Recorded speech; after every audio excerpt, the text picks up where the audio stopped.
Hello students. Geographer achievers channel में एक नए सीरीज के साथ आपका स्वागत है। नए सीरीज क्या है भाई? वो कोई और नहीं, अपना देश, सारे जहां से अच्छा हिंदुस्तान हमारा। आज से हम लोग अपने हिंदुस्तान के बारे में जानेंगे। इंडिया एक बहुत ही विस्तृत और बहुत ही फैला हुआ टॉपिक। पढ़ते पढ़ते थक जाओ पर इंडिया का पढ़ाई खत्म नहीं होता है। कहने का मतलब कि इंडिया में इतना देखने, जानने और समझने का चीज है कि इसको कितना भी पढ़ा जाए तो ये कभी खत्म नहीं होता है। सारे सब्जेक्ट को छोड़कर अगर इंडिया के बारे में जानना शुरू कर दें तो साल का साल निकल जाए पर भारत के बारे में पढ़ना ही खत्म ना हो। कहने का मतलब कि ये इतना बड़ा टॉपिक,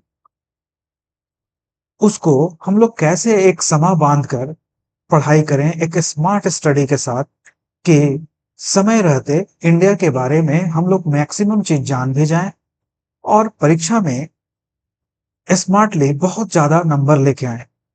तो अब तक हम लोग इंडिया के बारे में काफी कुछ नोट्स में, काफी कुछ क्लास में पढ़ चुके, पर अब उससे रिलेटेड ऑब्जेक्टिव क्वेश्चन को सॉल्व करना है।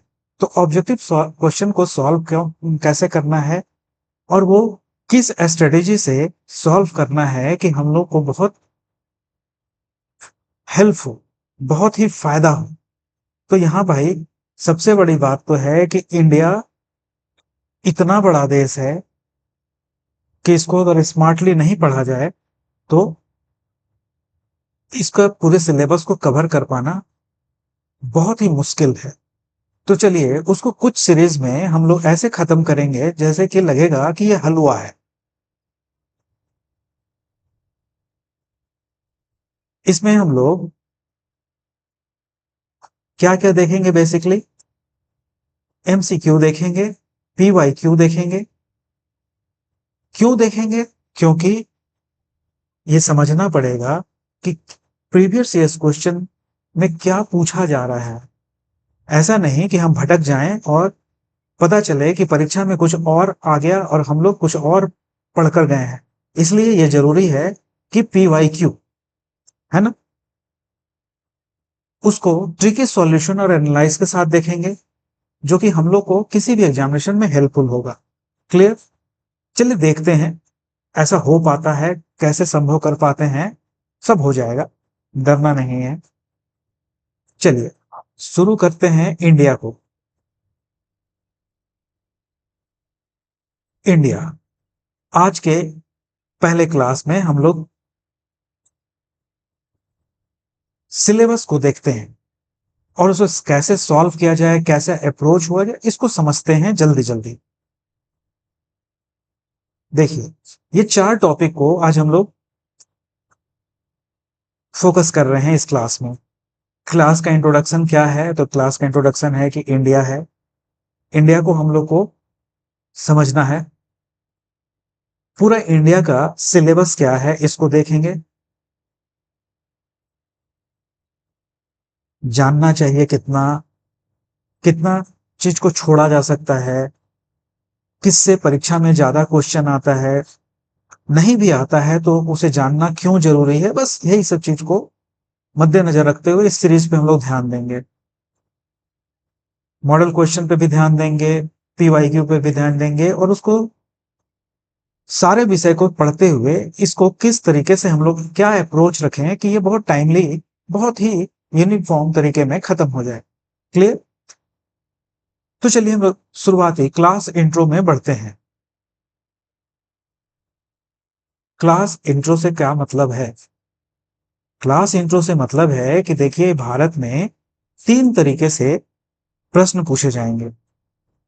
कितने तरीके से? तीन तरीके से। बेसिकली सारे सब्जेक्ट में तीन तरीके से ही क्वेश्चन पूछे जाते हैं।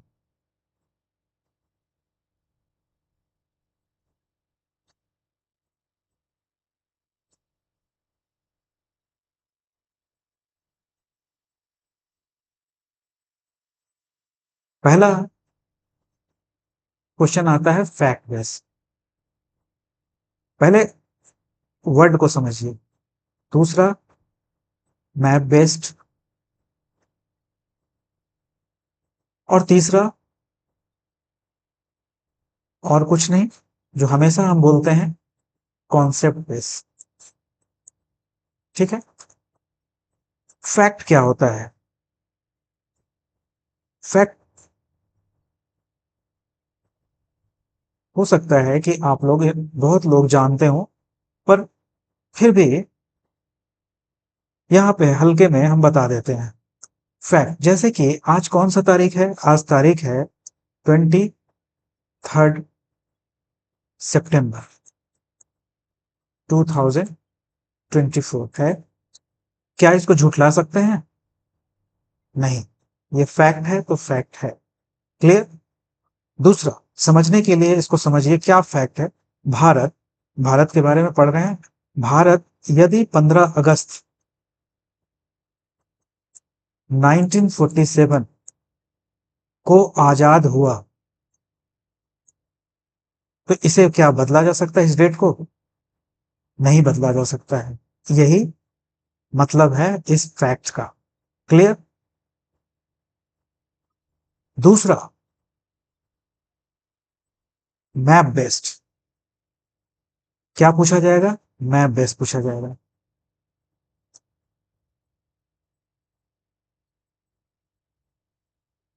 मैप बेस्ड का मतलब क्या होता है कि अगर किसी जगह के मैप को माइंड में रखा गया और उसको बढ़िया से समझ लिया गया, तो उसे हम लोग कितना भी घुमा के पूछो, माइंड पे अगर मैप क्लियर है तो हर चीज क्लियर है।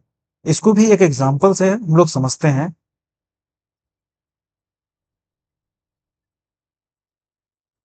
ये जैसे भारत का दक्षिणी भाग है, भारत का साउथ पोर्शन। अगर एक फैक्ट है, जिस फैक्ट के बारे में पढ़े कि यहां पर नीचे में क्या है? Indian ocean. इधर बे ऑफ बंगाल, और इधर अरबियन सी है। अब बताओ कि ये फैक्ट अगर है कि इसके पश्चिम में, भारत के पश्चिम में अरब अरब सागर, पूरब में बंगाल की खाड़ी, और इसके इस पूरे दक्षिण में इंडियन ओशन से, तो क्या इसे बदला जा सकता है? इसे नहीं बदला जा सकता है। तो एक से दूसरा लिंक हुआ। ये फैक्ट भी है। क्या है? ये फैक्ट भी है। क्लियर? और यही मैप है। चलिए, नहीं समझ में आया, कोई बात नहीं है। इसको हम लोग एक कहानी के तरीके से समझते हैं।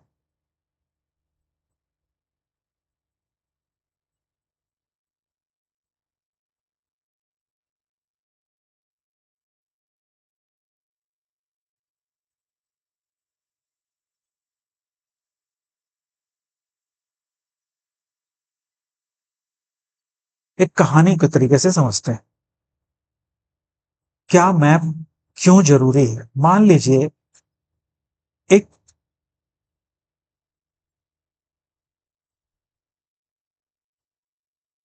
लड़की है। क्या है? एक ए नाम की लड़की।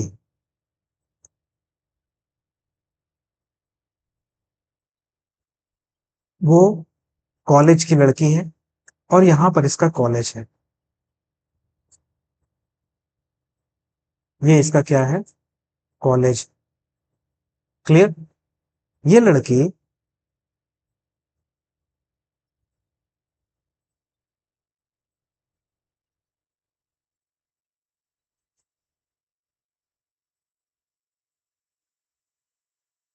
प्रतिदिन कॉलेज जाती है। ठीक है।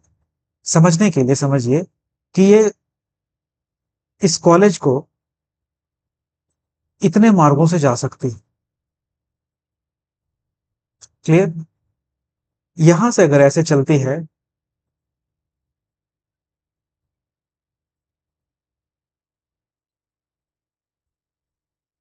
और फिर यहां से ऐसे जाती है, तो इसको कितना किलोमीटर तय करना पड़ता है? इसको तय करना पड़ता है 2 किलोमीटर,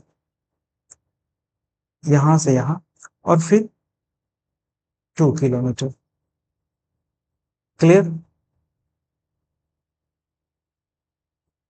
ये अगर इधर से जाती है अपने इस रास्ते से, और फिर यहां से ऐसे, तो क्या होता है, ये 2 किलोमीटर चलती है, और फिर यहां से ऐसे मुड़ती है, तो ये 3 किलोमीटर। अब आप जोड़िए, टू टू 4 किलोमीटर का सफर हो गया इसको, 2 3 5 किलोमीटर का सफर हो गया, ऐसे हुआ ना? तो ये 5 किलोमीटर। तो ये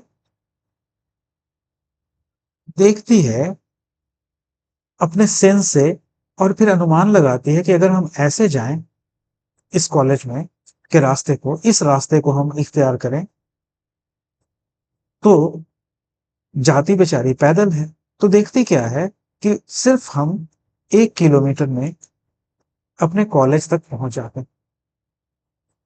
अब आप बोलेंगे कि सर ये मैप क्यों बना के बताए आप? देखिए, इस मैप से 3 4 कहानी निकलकर सामने आया।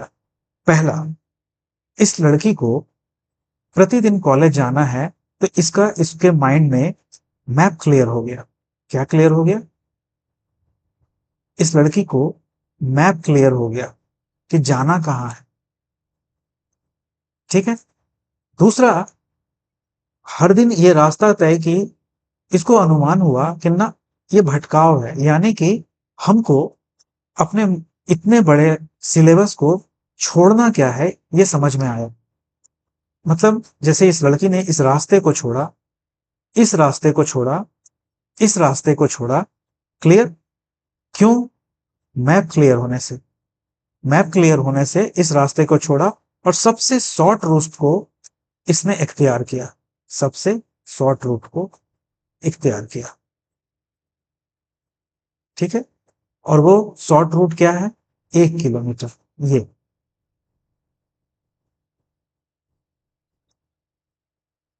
थोड़ा बड़ा करते हैं तब समझ में आएगा। अब बताइए, आपको क्लियर हुआ? ये क्या हुआ? ये मैप क्लियर होने से लड़की स्मार्ट हो गई। क्या हो गई? स्मार्ट हो गई। यही स्मार्ट स्टडी हम लोग यहाँ फॉलो करेंगे अपने सिलेबस में, कि छोड़ना क्या है, पकड़ना क्या है, स्मार्टली। ठीक है। तो मैप से समझ में आया कि फैक्ट है कि हमको यहां से यहां तक जाना है। क्लियर? चलिए, इस मैप को दिखा के, बता के, पढ़ाने का समझ में आ गया आपको कि क्यों बताया गया?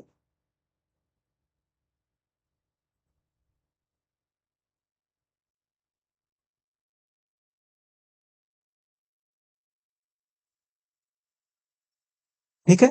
ये हुआ हमारा क्लास का इंट्रो, है ना? अब समझ में आ गया कि मैप समझ होने से क्या हो गया।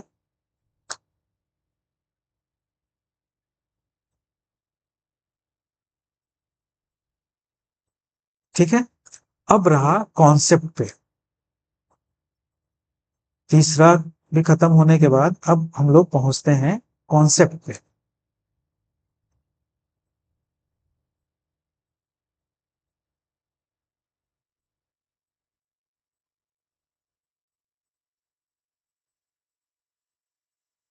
कॉन्सेप्ट क्या है भाई?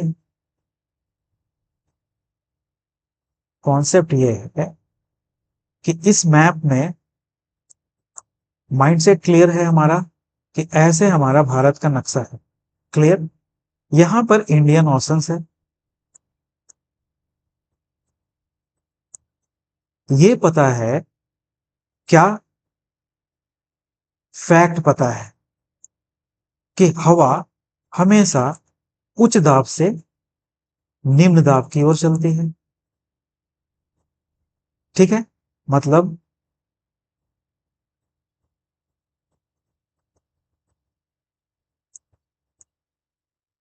क्लियर? ये फैक्ट हो गया। अब कॉन्सेप्ट लगाना है कि अगर यहां इंडियन ओशंस है, माने हिंद महासागर है, तो हमारा कॉन्सेप्ट क्या होगा कि कोई कह दे कि अरब सागर और बंगाल की खाड़ी जो यहाँ यहाँ है, और तीसरा कोई सागर है प्रशांत महासागर, उससे भारत में बारिश होता है। तो आप बोलिएगा नहीं सर जी, गलत बात बोल रहे हैं। इसके आसपास तो कहीं हिंद महासागर के अलावा कुछ और सागर है ही नहीं, तो प्रशांत महासागर कैसे होगा? तो ये क्लियर अगर आपको हो गया कि हाई प्रेशर से लो प्रेशर की ओर हवा चलता है, ये एक फैक्ट है। आपको मैप के बारे में ज्ञान हो गया कि हमारे भारत के नक्शा के नीचे में क्या फैक्ट है कि यहाँ पे इंडियन ओशन है। तो ये जो हाई प्रेशर से लो प्रेशर जब गर्मी में दक्षिण पश्चिम मानसून बनेगा, तो अपना आर्द्रता वाला हवा को प्रशांत महासागर से अगर कोई बोलेगा कि ला रहा है, तो आप बोलिएगा नहीं सर जी गलत। अगर कोई बोलेगा इंडियन ओशन से ला रहा है, तो आप बोलिएगा सर जी सही। क्लियर? ये हुआ कॉन्सेप्ट। अगर आपको अभी भी कोई कंफ्यूजन है, तो इसको हम फिर से बताते हैं।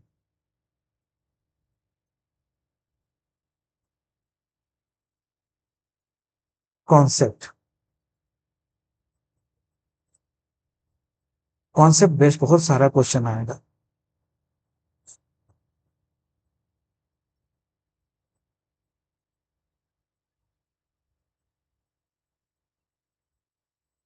ये भारत का नक्शा है।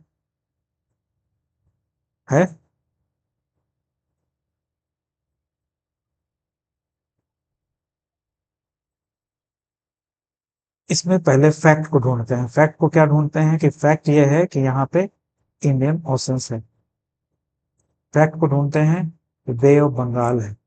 फैक्ट को ढूंढते हैं कि इधर अरब है। ठीक है, इतना क्लियर है कि ये क्या है, ये फैक्ट है। और ये क्या है, मैप है। और अब हमको कॉन्सेप्ट लगाना है, माने अपना संकल्पना लगाना है, कल्पना। क्लियर? अब कोई कहे कि आर्द्र भरी वायु को भारत प्रशांत महासागर से लाता है।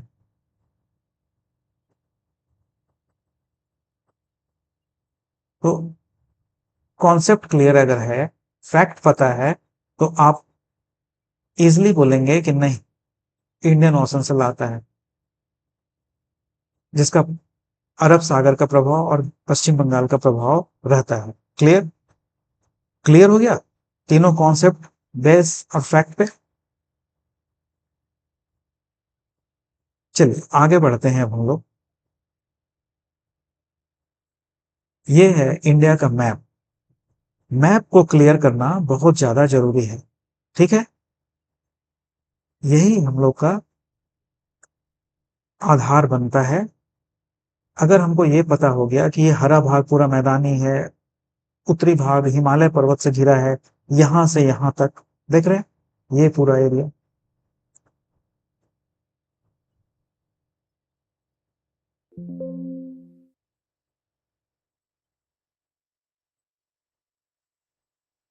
ये बीच का क्षेत्र दक्कन का पठार है, माने पठारी क्षेत्र है।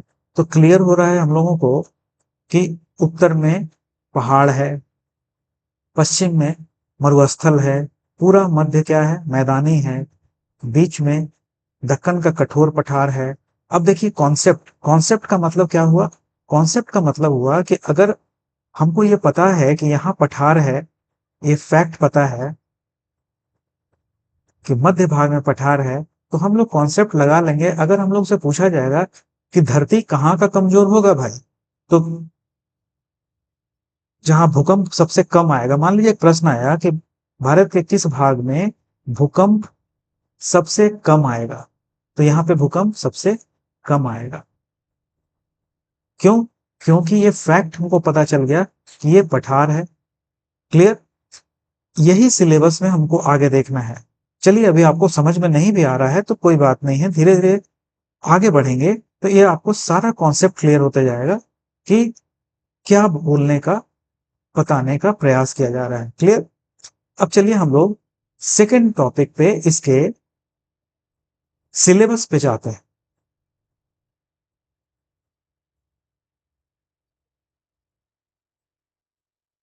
सिलेबस यानी कि पाठ्यक्रम, कि हम लोगों को पूरे भारत में पढ़ना क्या है,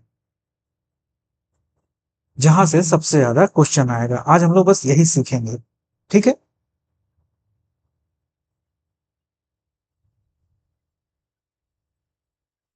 देखिए, चैप्टर नंबर 1, सिलसिलेवार हम लोग चलते हैं। चैप्टर नंबर 1 में हम लोग भारत की अस्थिति के बारे में जानेंगे। माने अस्थिति किसको कहते हैं? लोकेशन को। दूसरे में भारत के संरचना तथा भू आकृति विज्ञान के बारे में, मतलब इसके जियोलॉजी के बारे में। ठीक है? तीसरा, अफवाह तंत्र के बारे में, यानी कि नदी के बारे में। चौथा, क्लाइमेट के बारे में, जलवायु के बारे में पढ़ेंगे। प्राकृतिक वनस्पति। सिक्स्थ, प्राकृतिक संकट तथा आपदाएं ध्यान में रखेंगे। इन्हीं इन्हीं टॉपिक पे हम लोग आगे नोट्स पढ़ने के बाद ऑब्जेक्टिव क्वेश्चन को सॉल्व करेंगे। उम्मीद करते हैं कि इससे पहले आप लोग जितना भी हम नोट्स पढ़ाए हैं या दिए हैं, उसको आप लोग पढ़ चुके होंगे। अगर नहीं पढ़े होंगे तो कोई बात नहीं है, ऑब्जेक्टिव में उस सारे नोट्स को कवर कर देंगे। और जो नहीं पढ़े होंगे उनको लगेगा, वो देखिएगा, वो फिर से पढ़ेंगे। ठीक है?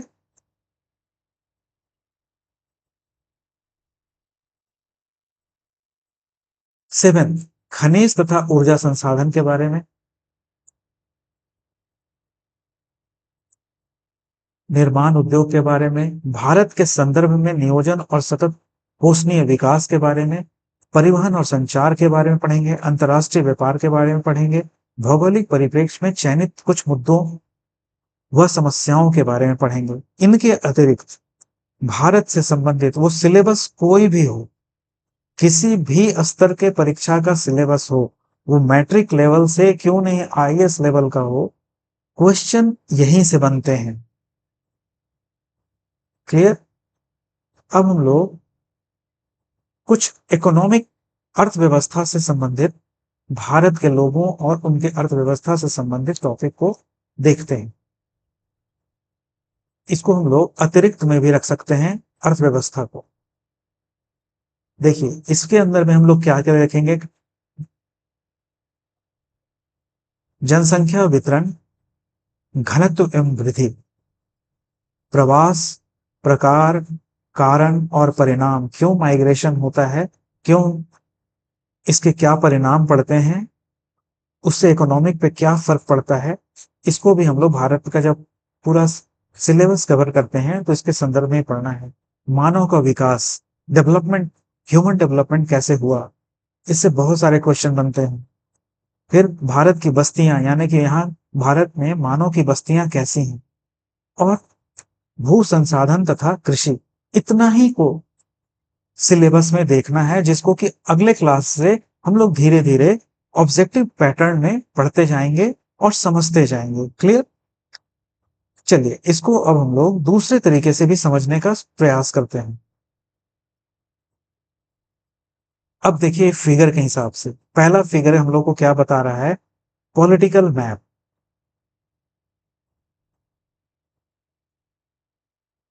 क्या? पॉलिटिकल मैप, यानी कि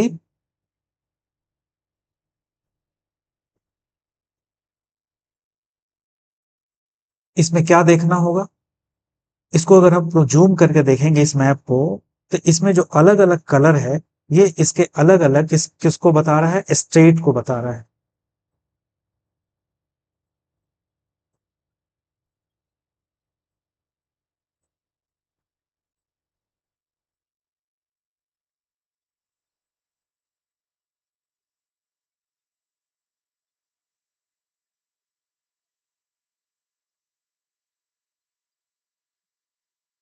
तो यहाँ इससे क्वेश्चन निकलेंगे, किससे?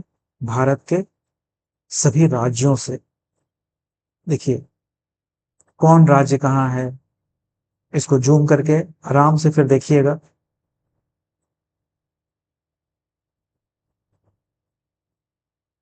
दिख रहा है?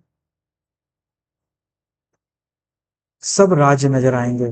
पूछेगा कि राजस्थान कहाँ है, तो जानेंगे तब ना बताएंगे कि राजस्थान कहाँ है। देखिए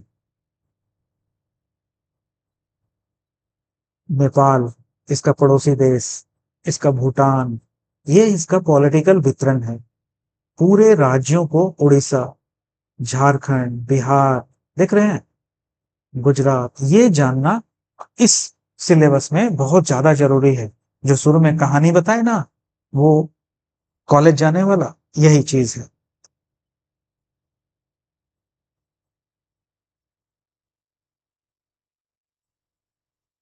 तो राज्यों के बारे में पढ़ना है। दूसरा, पॉलिटिकल मैप में हम लोग स्टेट मेनली देखेंगे और इनके चौहद्दी के बारे में। इधर में नेपाल है, यहाँ कहाँ पाकिस्तान है, कहाँ अफगानिस्तान है, इससे बहुत सारा क्वेश्चन निकलेगा। क्लियर हो गया? तो पॉलिटिकल, आगे बढ़ते हैं। और क्या क्वेश्चन निकलता है? देखिए फिजिकल, माने भौतिक, भौतिक संरचना। ये पूरे भौतिक संरचना को दिया गया है, ये अक्षांश देशांतर के डिवीजन को दिया गया है। इसको भी जूम करिएगा, देखिएगा कि इसमें ये सिलेबस में क्या पढ़ना है। देखिए रिटर्न में सिर्फ लिखा हुआ जो हम शुरू में दिखा है, उससे समझ में नहीं आ रहा था। फिजिकल में हम लोग क्या क्या पढ़ते हैं? तो फिजिकल में हम लोग पढ़ते हैं मैदान के बारे में, पठार के बारे में, मैदान के बारे में, पर्वत के बारे में, नदियों के बारे में और तटीय क्षेत्र के बारे में। तो शुरू के ही मैप में ये बताए ना, ये पूरा मैदानी एरिया है भारत में, ये पहाड़ी एरिया है, ये पठारी एरिया है, ये थार मरुस्थल ये एरिया है या मरुस्थलीय एरिया है, ये जो ग्रीन वाला है ये कोस्टल है, ये पश्चिम घाट, ये पूर्वी घाट। क्लियर? इससे संबंधित बहुत सारे क्वेश्चन को आगे हम लोग सॉल्व करेंगे।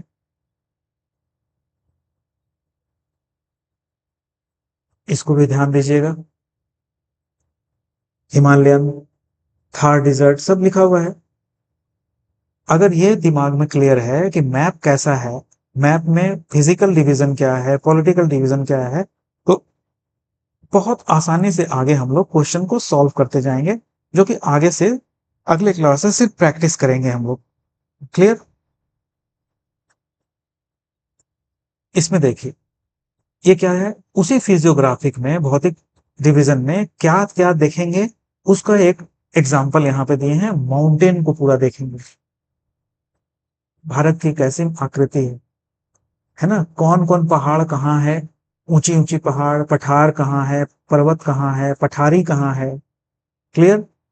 तो ये डिवीजन को देखेंगे, नॉर्दर्न माउंटेन को देखेंगे, नॉर्दर्न प्लेन को देखेंगे, पेंसुलर माने दक्कन प्लेटियो को देखेंगे, इंडियन डिजर्ट को देखेंगे, कोस्टल को देखेंगे और आइलैंड को देखेंगे। क्लियर? फिर आगे बढ़ते हैं हम लोग।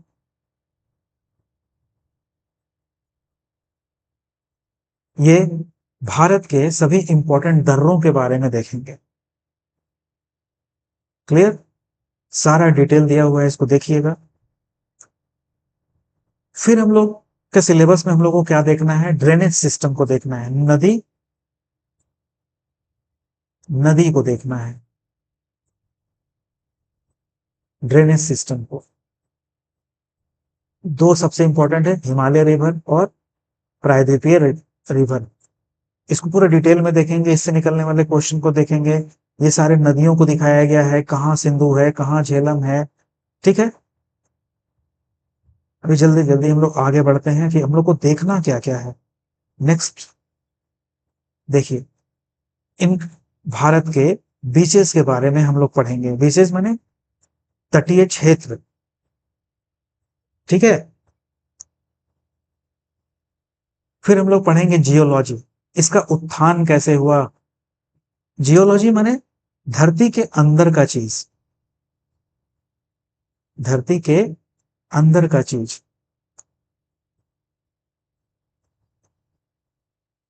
पृथ्वी के अंदर का चीज का अध्ययन करेंगे तो इसका एवोल्यूशन कैसे कैसे हुआ, कैसे कैसे उठा, कैसे कैसे आकृति में कन्वर्ट हुआ। तो कहीं पे कठोर है धरती, कहीं मुलायम है, क्यों है ऐसा, इसका पूरा डिटेल अध्ययन करेंगे। और साथ ही हम लोग क्या अध्ययन करेंगे, खनिज और पेट्रोलियम संपदा के बारे में। तो इससे हम लोग का सारा क्वेश्चन क्या निकलेगा, फैक्ट निकलेगा, फैक्ट क्वेश्चन निकलेगा, जो है सो है। ठीक है, फिर क्या देखना है भाई, चलो आगे देखते हैं। अब कल्चर के बारे में भी, मतलब अगर इतिहास में कभी पढ़ेंगे तो ये मैप सबसे इंपॉर्टेंट रोल निभाएगा। ठीक है, हिस्ट्री, बताइए, ये इतिहास से संबंध हो गया ना भूगोल का। जब भारत का अध्ययन करेंगे,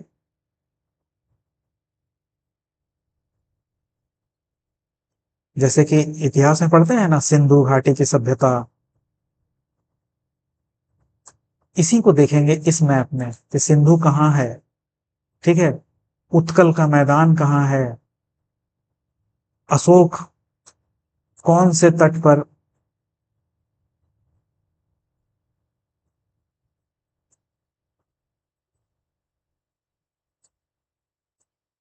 ठीक है, आगे बढ़ते हैं।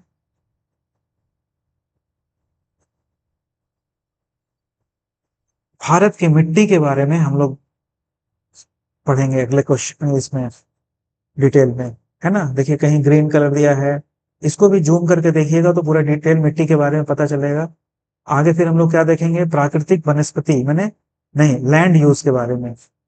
लैंड यूज के बारे में, लैंड यूज में क्या क्या आएगा, तो प्राकृतिक वनस्पति आएगा, कृषि क्षेत्र आएगा, मानव बसाव आएगा। क्लियर। भारत में कहीं पहाड़ है, कहीं नदियां हैं, कहीं मैदानी क्षेत्र है, तो कहीं उबड़ खाबड़ पठार क्षेत्र है, पूरा लंबा चौड़ा, अनेकता में एकता। तो कौन सा लैंड को कैसे यूज किया गया है, कहां पर सबसे ज्यादा प्राकृतिक वनस्पति है, कौन सा एरिया, जैसे कि ये एरिया जो है ये कृषि योग्य है, ये पूरा नदी वाला एरिया है, ये पूरा पहाड़ी एरिया है, पठारी, सॉरी पहाड़ी या पर्वतीय बोलेंगे, ये पूरा मरुस्थलीय एरिया है, तो क्या यहाँ कृषि होगा, नहीं होगा। तो यहां से बहुत सारे क्वेश्चन निकलते हैं, फैक्ट बेस्ड निकलेंगे। सबसे ज्यादा गेहूं कहाँ होता है पूछेगा, सबसे ज्यादा गेहूं कहाँ, तो आपको फैक्ट बताना होगा। ठीक है, फिर कॉन्सेप्ट बेस्ड भी क्वेश्चन आएगा।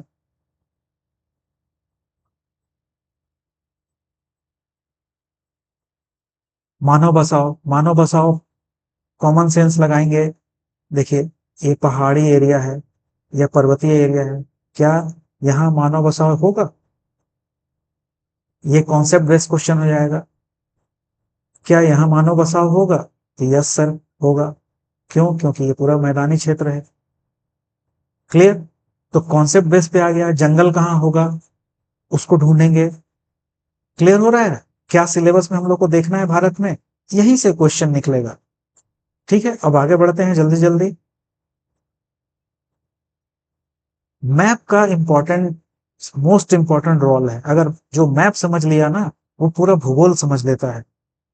ठीक है, अब देखिए रेनफॉल क्लाइमेट, मतलब जलवायु के बारे में बताएंगे, पढ़ेंगे हम लोग। जलवायु से निकलने वाले क्वेश्चन, तो जलवायु से संबंधित क्या क्या क्षेत्र होता है, देखिए प्राकृतिक वनस्पति जलवायु से संबंधित है, कृषि बहुत हद तक जलवायु और वर्षा से भारत का तो कृषि ही वर्षा पर निर्भर है, और मानव बसाव। ठीक है, क्लाइमेट का बहुत ज्यादा असर इन चीजों पर होगा, तो इससे निकलने वाले इन चीजों के से रिलेटेड क्वेश्चन हम लोग पढ़ेंगे। बढ़ते हैं आगे।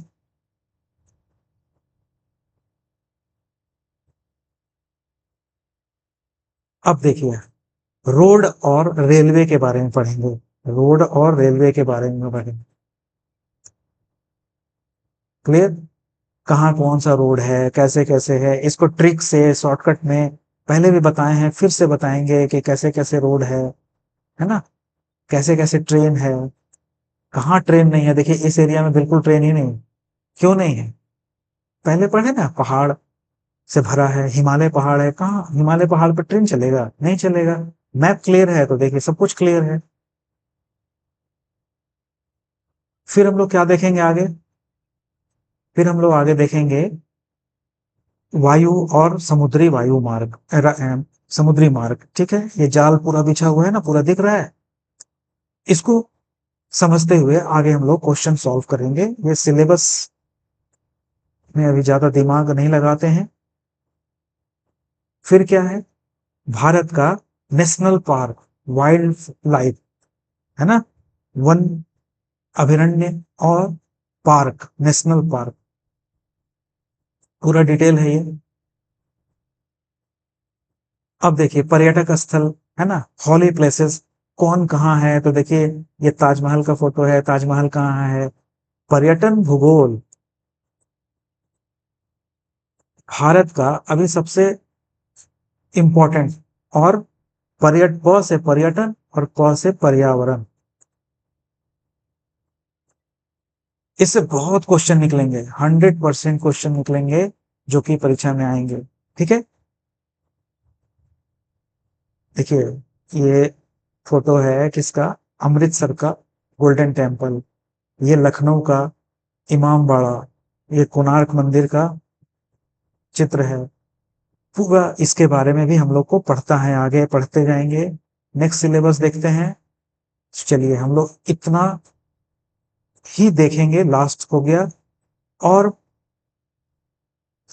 एक अप्रोच के साथ देखेंगे।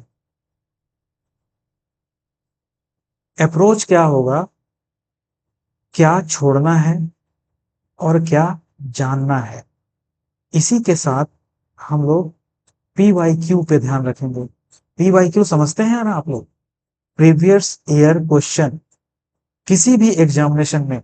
यहां पर हम लोग ये नहीं पैरामीटर तय करेंगे कि स्कूल बेस पे या कॉलेज बेस पे या कंपटीशन पे। हम लोग मोटा मोटी हर लेवल के एग्जामिनेशन को यहां देखेंगे। इसको, क्वेश्चन को।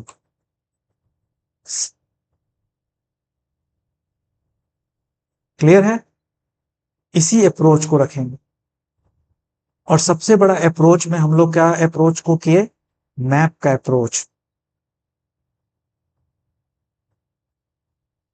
मैप,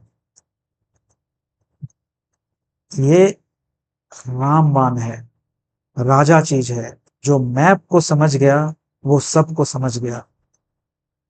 सोचिए अगर आप लोग हर दिन अपने घर से निकलिए कॉलेज के लिए, ठीक है, और आप रास्ता भटक जाइए, कभी इधर चल जाइए, कभी इधर चल जाइए, कभी इधर चल जाइए, कभी इधर चल जाइए, कभी इधर चल जाइए। पता चलेगा कि 30 दिन के क्लास में 2 दिन ही गए हैं कॉलेज, बाकी दिन तो घूम रहे थे।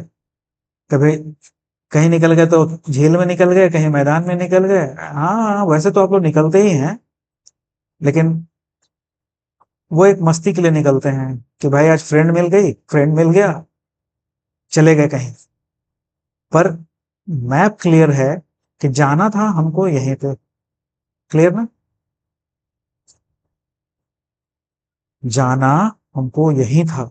कहाँ जाना था? पढ़ाई करने के लिए कॉलेज जाना था।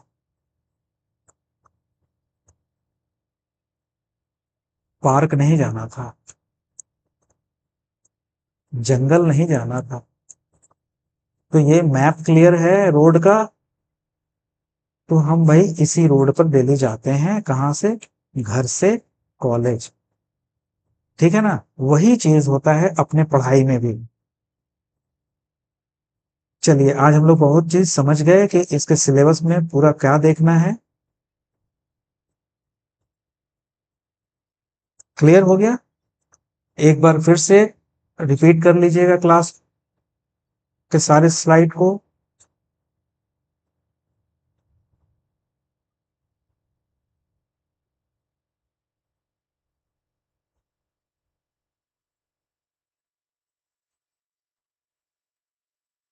तेजी से देख लीजिएगा, है ना? कितना चीज देखे हम लोग, सारा चीज समझे कि कैसे कैसे क्वेश्चन आएगा।